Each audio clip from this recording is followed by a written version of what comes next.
Assalamualaikum warahmatullahi wabarakatuh. Perkenalkan, nama saya Siti Umi Fitria SPD MSI, calon guru penggerak angkatan 5 dari kota Salatiga. Bapak Ibu guru hebat dimanapun sekarang berada, mohon izin untuk menyampaikan tugas yaitu koneksi antar materi pada modul 2.3.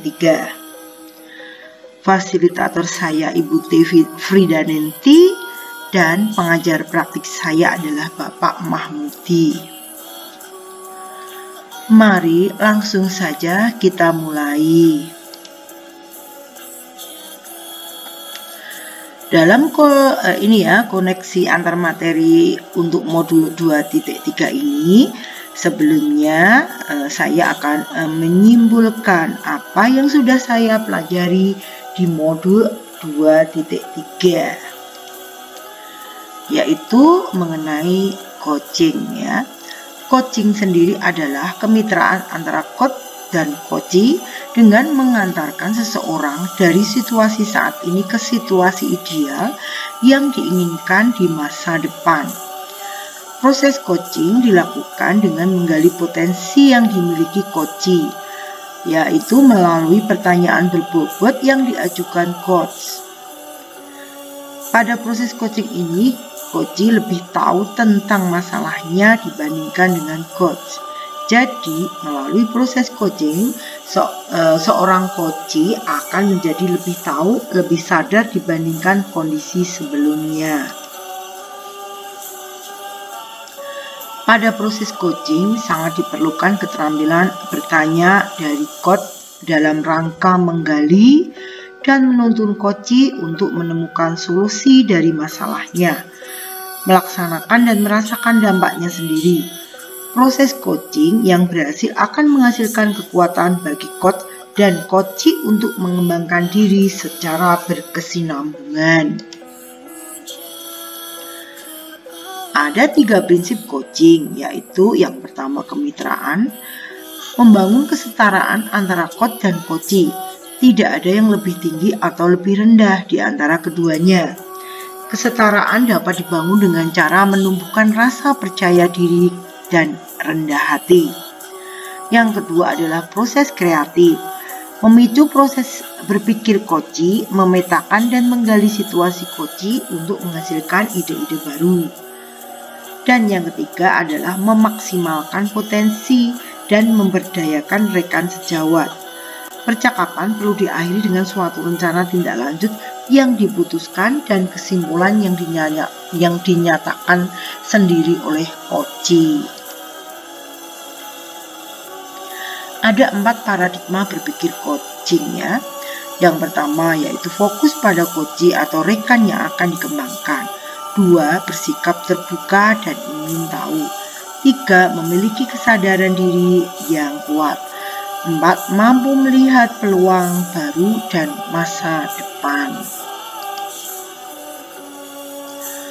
Coaching dengan alur tirta. Tirta sendiri berarti air sehingga dengan harapan percakapan itu mengalir seperti air ya. Air mengalir dari hulu ke hilir. Jika diibaratkan murid sebagai air, maka biarlah ia merdeka, mengalir lepas hingga ke hilir potensinya. Ya, sebagai guru memiliki tugas untuk menjaga air itu tetap mengalir tanpa sumbatan. Cara guru menyingkirkan sumbatan tersebut adalah melalui coaching ya. Tirta sendiri kepanjangan dari T-nya adalah tujuan umum, yaitu menanyakan tujuan yang ingin dicapai coachee. I adalah identifikasi. Coach mengidentifikasi kekuatan hambatan yang mungkin dihadapi untuk mencapai tujuan atau kesempatan apa yang dimiliki coachee untuk mencapai tujuan. R-nya adalah rencana aksi. Coach menuntun coachee untuk menyusun rencana aksi guna mencapai tujuan yang ingin dicapai. Dan T adalah tanggung jawab.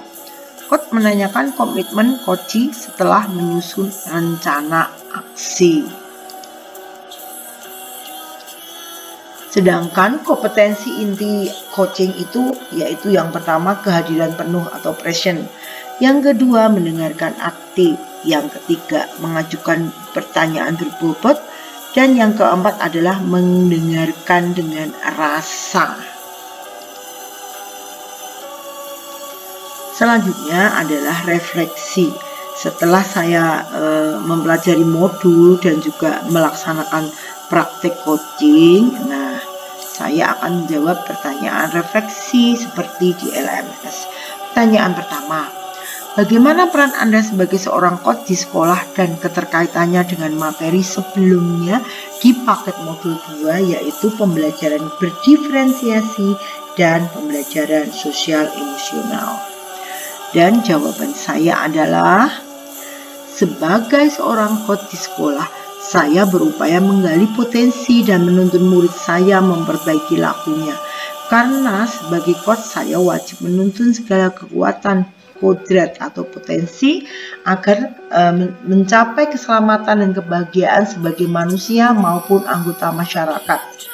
Guru atau berperan sebagai coach memberikan ruang kebebasan untuk murid dalam menemukan kekuatan dirinya, dan peran pendidik sebagai pamong dalam memberi tuntunan dan memberdayakan potensi yang ada agar murid tidak kehilangan arah dan menemukan kekuatan dirinya tanpa membahayakan dirinya. Sedangkan kaitan proses coaching dengan pembelajaran berdiferensiasi atau modul 2.1. Pembelajaran berdiferensiasi adalah pembelajaran berdasarkan kebutuhan murid atau kesiapan belajar murid, minat murid, dan profil belajar murid.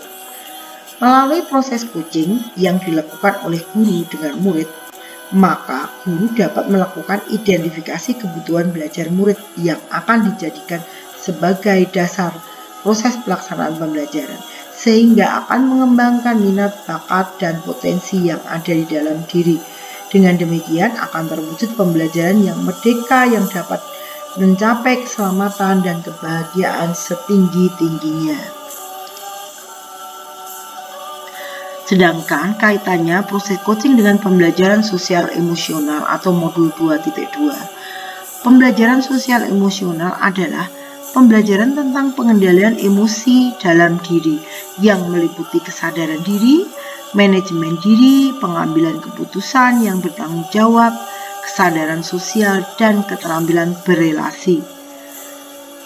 Pembelajaran sosial emosional sangat mendukung proses coaching, sementara proses coaching sangat diperlukan pemahaman tentang PSE, karena melalui PSE maka baik coach maupun coachee akan saling menghargai sehingga dapat hadir sepenuhnya dalam proses coaching atau present. Mendengarkan dengan rasa, ada rasa ingin tahu dari coach, dan menimbulkan empati.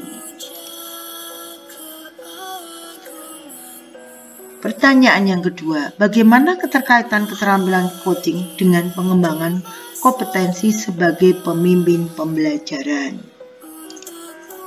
Jawabannya adalah, coaching menjadi salah satu sarana untuk memastikan bahwa supervisi akademik yang dijalankan benar dan berfokus pada proses pembelajaran yang berpihak pada murid. Melalui coaching juga bertujuan untuk pengembangan kompetensi diri pendidik. Rangkaian supervisi akademik ini digunakan mengembangkan diri guru di sekolahnya, karena melalui proses coaching adalah kunci pembuka potensi seseorang untuk memaksimalkan kinerjanya. Demikian yang dapat kami sampaikan mengenai koneksi antar materi untuk modul 2.3. Mohon maaf jika dalam penyampaian banyak salah-salah kata. Saya akhiri. Assalamualaikum warahmatullahi wabarakatuh. Terima kasih.